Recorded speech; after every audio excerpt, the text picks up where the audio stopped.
Anwar Gajam, station fire officer, Jamnagar મહાનગરપાલિકા, જામનગર. આજ રોજ માનનીય કમિશનર સાહેબ, ચીફ ફાયર ઓફિસર વિષ્ણુ સાહેબની સૂચનાથી જામનગર વિસ્તારમાં અલગ અલગ એરિયાઓમાં જે પણ ફાયર એનઓસી અથવા બીયુ પરમિશન અથવા તો ફાયર સેફ્ટીના ઉલ્લંઘન કરતા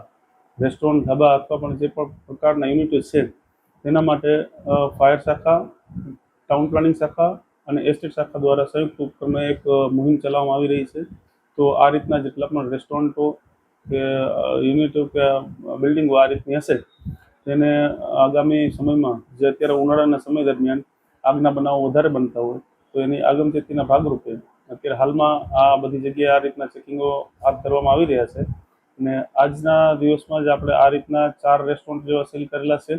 અને એના માટે હજી પણ આગળ પણ આપણે આ રીતની કાર્યવાહી ચાલુ રાખવામાં આવશે. આજે સવારે આપણે એક ધાબાઈ જામનગરી રેસ્ટોરન્ટ હતું, પછી શિવ રેસ્ટોરન્ટ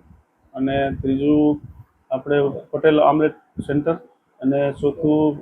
ફોરેસ્ટ રિસોર્ટ, એ 4 જેવા રેસ્ટોરન્ટ આજના તારીખમાં સીલ કરવામાં આવેલા છે અને આગળ પણ આ રીતની જ કાર્યવાહી ચાલુ રાખવામાં આવશે.